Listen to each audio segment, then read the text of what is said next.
بھڑکتی ہوئی آگ میں داخل ہونے سے قبل حضرت خلیل اللہ کے چہرے کے تیور دیدنی تھے. چہرے پہ کوئی گھبراہٹ نہیں تھی کہ مجھے آگ میں ڈال دیا جائے گا اور میں جل کے راکھ ہو جاؤں گا. وہ اس نشہ محبت میں تھے کہ یہ جو کچھ ہو رہا ہے میرے رب کے نام پہ ہو رہا ہے.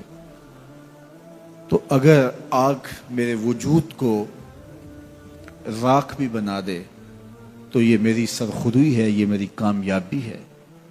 اور وہ مسکراتے ہوئے آگ کی طرف بڑھے. حضرت جبریل امین حاضر خدمت ہو کے عرض گزار ہوئے، اگر آپ کہیں تو میں اللہ کی بارگاہ میں عرض کروں کہ اس آزمائش کو ٹال دیا جائے. تو فرمایا کہ میں تو آپ سے نہیں کہوں گا. تو کہا آپ اللہ کی بارگاہ میں خود عرض کر لیجئے. تو کہا کہ ان کفار کے دل میں کس نے یہ خیال ڈالا؟ کہا رب جلیل نے. کہا اگر جلیل کی یہ مرضی ہے تو خلیل کی بھی یہی مرضی ہے. جے سونا میرے دکھ وچ راضی تے میں سکھ نو چلے ڈاواں. اگر وہ اس پہ راضی ہے کہ میں آگ میں جلوں تو میں 100 جان سے قربان ہونے کے لیے تیار ہوں. پھر بھڑکتے ہوئے شعلے اور آگ کا وہ روشن الاؤ کہ اگر کوئی پرندہ بھی اڑ کے گزرے تو وہ بھی جل بھن کے کباب بن کے گر پڑتا. بے خطر کود پڑا آتش نمرود میں عشق، عقل ہے محو تماشائے لبے بام ابھی. بنیرے پہ کھڑی عقل سوچتی رہ گئی لیکن عشق نے چھلانگ بھی لگا دی. لیکن پھر جو کامیابی سمیٹی، جو کامرانی ہاتھ میں آئی، عزتوں کا جو تاج پہنایا گیا وہ انہی کا مقصود تھا. اب حضرت سارہ سلام اللہ علیہا سے نکاح ہوا تو اولاد کی نعمت سے مالا مال نہیں کیے گئے. یہ ایک آزمائش تھی. اولاد تو ماں باپ کے سینے کا قرار ہے، روح کی تسکین ہوتی ہے. ان کو دیکھ کے وہ دوبارہ سے جوان ہو رہے ہوتے ہیں. ان کی کلفتیں تکلیفیں اولاد کو دیکھ کر کے مٹ جاتی ہیں. اور پھر اولاد بھی عمر کے آخری حصے کی ہو تو اس کو دیکھ کر کے جو تسکین بوڑھے باپ کو ہوتی ہے، میرے پاس تو ایسے لفظ نہیں ہیں کہ میں اس کیفیت کو بیان کر سکوں. اب حضرت خلیل اللہ اس عالم میں ایک بیٹے سے نوازے جاتے ہیں، نام اسماعیل رکھتے ہیں اور اس کو دیکھ دیکھ کے جیتے ہیں. لیکن اللہ نے ایک اور آزمائش ان پر ڈالی. کہا اس بیٹے کو اور اس کی ماں کو ایسی وادی میں چھوڑ آؤ جہاں انسانی وجود کیا حیوانی وجود بھی نہ ہو. اب یہ بات کہہ لینا بھی آسان ہے، سن لینا بھی آسان ہے، لیکن عملاً گزرنا پڑے تو دن کو تارے نظر آ جائیں. لیکن اللہ کا خلیل اللہ کے حکم کی تعمیل میں اپنی جوان سال بیوی اور نو مولود بیٹے کو لے کر کے وادی غیر ذی زرع میں پہنچتا ہے، جہاں آج مکہ المکرمہ ہے. آج تو وہاں آبادیاں ہیں، رونقیں ہیں. اس وقت جلے ہوئے سیاہ پہاڑ جیسے فولاد پگھلا کے ڈال دیا گیا ہو. کہیں کوئی چشمہ نہیں ہے، کہیں کوئی سبزہ نہیں ہے، کوئی حیوانی وجود نہیں. وہ وادی جس میں وحشت بھی قدم رکھتی تھی ڈر ڈر کے، جہاں پھرتے تھے آوارہ تھپیڑے باد سر سر کے، جہاں پر گھاس اگتی ہے، جہاں نہ پھول کھلتے ہیں، مگر وہ سرزمین ہے آسماں بھی جھک کے ملتے ہیں. 2 نفوس پر مشتمل قافلہ اس وادی میں ٹھہرانے کے لیے حضرت خلیل اللہ پہنچتے ہیں. رات گزری. حضرت ابراہیم علیہ السلام نے سحر کے وقت اٹھ کے دعا مانگی اور اس مقدس قافلے کو اللہ کے سپرد کیا اور واپس پلٹنے لگے تو وفا شیار بیوی نے آگے بڑھ کے دامن تھاما اور کہا میرے شوہر نامدار، اس وادی بے آب و گیا میں ہمیں تنہا چھوڑ کے کہاں جا رہے ہیں؟ اب کیا جواب دیتے؟ خاموش رہے. تھوڑی دیر کے بعد پھر قدم اٹھنے لگے تو زوجہ کا ہاتھ بڑھا اور دامن پکڑ لیا.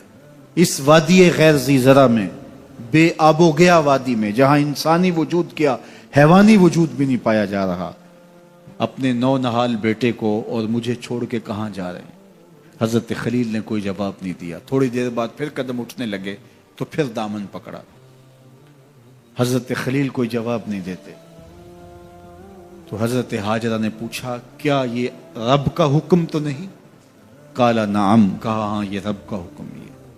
تو حضرت حاجرہ نے ہاتھ چھوڑ دیا، کہا پھر خیر سے جائیے، اگر اس کا حکم ہے تو وہ ہمیں ضائع نہیں ہونے دے گا۔ نونہال بچہ گود میں ہے، مختصر سا توشہ پاس ہے، شوہر رخصت ہو رہا ہے، اس وادی میں جہاں سوائے سیاہ پتھروں کی اور کچھ دکھائی نہیں دیتا، وہاں اپنے نونہال بیٹے کو اور بیوی کو چھوڑ کے واپس پلٹے۔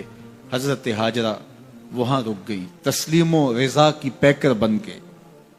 اللہ کی بندی نے وہیں بستر بچھا لیا، وہیں مصلی رکھ لیا اور اسی خاک پہ سجدے کرنے لگی۔ اللہ اکبر۔ توشہ 1-2 دن کے بعد ختم ہو گیا، ماں کی چھاتی سے دودھ بھی خشک ہونے لگا۔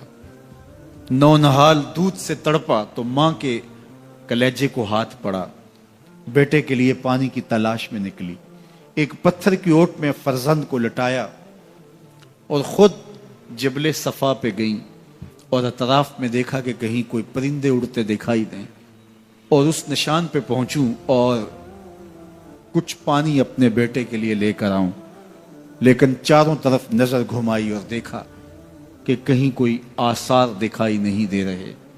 وہاں سے پھر مروہ کی جانب آئیں، راستے میں نشیبی جگہ تھی جہاں اپنے منمونے بیٹے کا چہرہ دکھائی نہیں دے رہا تھا، بھاگ کر کے گزری۔ پھر کوہ مروہ پہ پہنچتی ہیں اور اطراف میں دیکھا، چاروں طرف نظر گھمائی کہ کہیں کوئی پرندے اڑتے دکھائی دیں اور میں اس نشان پہ پہنچ کے بیٹے کے لیے پانی لے کر آؤں، اس کے کام و دہن میں کچھ قطرے ٹپکاؤں تاکہ زندگی کی حرارت باقی رہے، لیکن وہاں بھی دیکھا کچھ نظر نہیں آیا۔ صفا پہ دیکھ لیا تھا، مروہ پہ بھی دیکھ لیا، مایوس ہو کے کھڑی ہو جاتی، لیکن ممتا کی بے چینیاں، ممتا کا اضطراب، ممتا کا التہاب، اس کا پیچ و تاب اس کو رکنے نہیں دیتا۔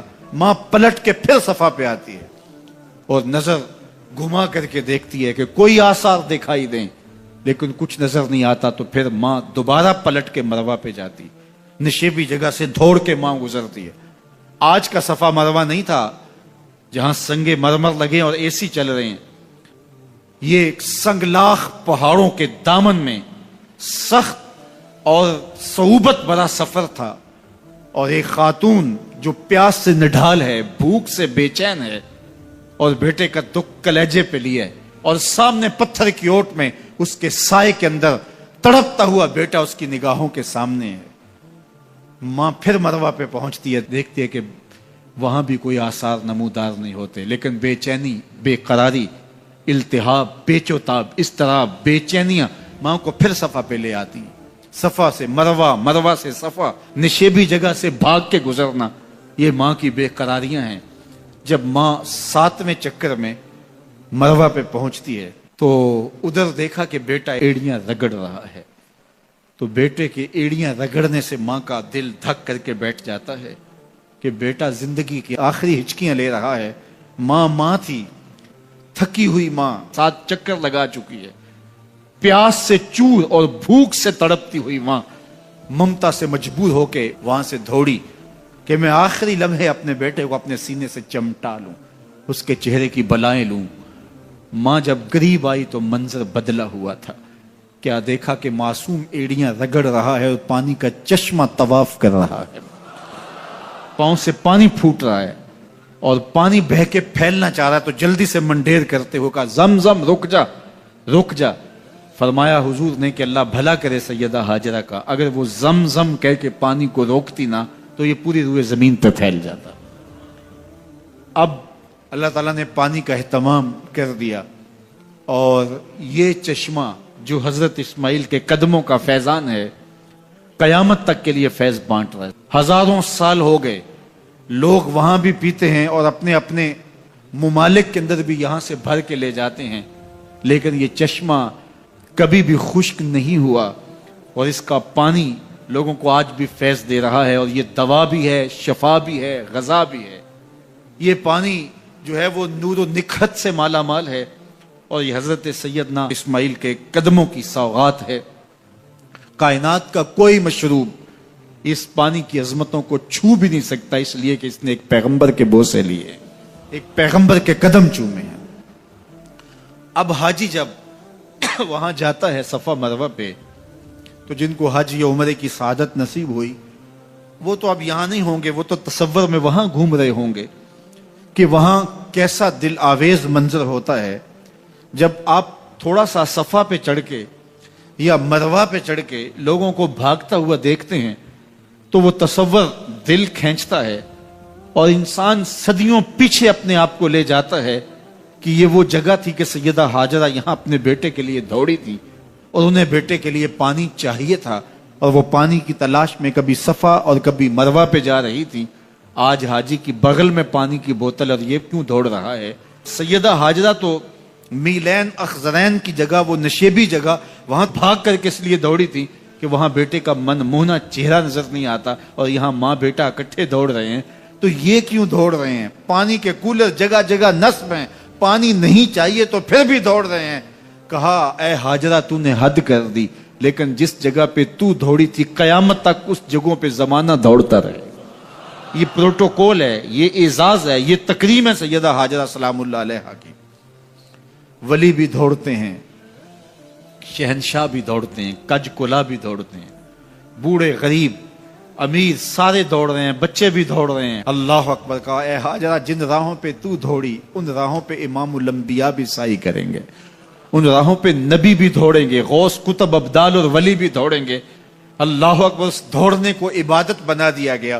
انہیں تو پانی چاہیے تھا اس لیے دوڑی، حاجی پانی کے لیے نہیں دوڑ رہا، سیدہ ہاجرہ کی اس ادا کو ادا کر رہا ہوتا ہے۔ تو ذرا دیکھیے پلٹ کے ماضی کی طرف، تو یہ ہمارے اسلاف کی ادائیں ہیں جن کو ہم تازہ کر رہے ہیں۔ ایک صحابی اسود ہیں، اسود ویسے بھی کالے رنگ والے کو کہتے ہیں، اور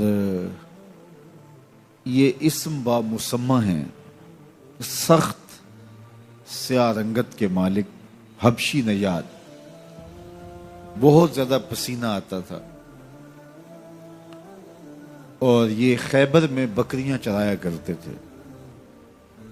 جب غزوہ خیبر ہوا تو یہ بکریوں کا ریوڑ لے کر آئے، حضور علیہ الصلوۃ والسلام کی خدمت میں حاضر ہوئے اور کہا اگر میں اسلام لے آؤں تو مجھے کیا ملے گا؟ تو کہا کہ تمہیں بھی وہی ملے گا جو ابو بکر و عمر کو ملا ہے، وہی وعدے تیرے نام ہیں، وہی عزت تیرے نام ہے جو دیگر اصحاب رسول کو مقسوم ہے۔ تو یہ پریشان ہو گئے کہ اب میں بکریوں کا کیا کروں؟ تو فرمایا کہ ان کے مالک کی طرف ان کو ہانک دو۔ تو انہوں نے ان بکریوں کو خیبر کے قلعے کی جانب ہانک دیا۔ جب آخری بکری باڑے میں چلی گئی تو یہ واپس آئے اور جنگ میں شریک ہو گئے۔ جب لاشیں اٹھائی گئیں تو ان میں اسود رائی کی لاش بھی تھی، عربی میں چرواہے کو رائی کہتے ہیں، تو اسود کے ساتھ رائی کا لفظ لگتا ہے۔ تو اس اسود رائی کی لاش جب لائی گئی تو حضور نے رخ پھیر لیا۔ تو صحابہ نے پوچھا کہ یا رسول اللہ صلی اللہ علیہ وسلم آپ نے رخ کیوں پھیرا؟ فرمایا کہ اسود رائی کو 2 حوریں ملی تھی اور وہ اس کی لاش پہ تھی، اس لیے میں نے حیا کی وجہ سے رخ پھیرا ہے۔ کہا یہ وہ شخص ہے جس نے نہ کوئی نماز پڑھی، نہ کوئی روزہ رکھا، نہ کوئی حج کیا، نہ زکاتیں دیں، سیدھا آیا، جنت کا در کھلا تھا، داخل ہو گیا۔ شب بھر میں پیدا بھی ہوا، عاشق بھی ہوا، جوان بھی ہوا، مر بھی گیا۔ یہ مختصر کہانی ہے اس پروانے کی۔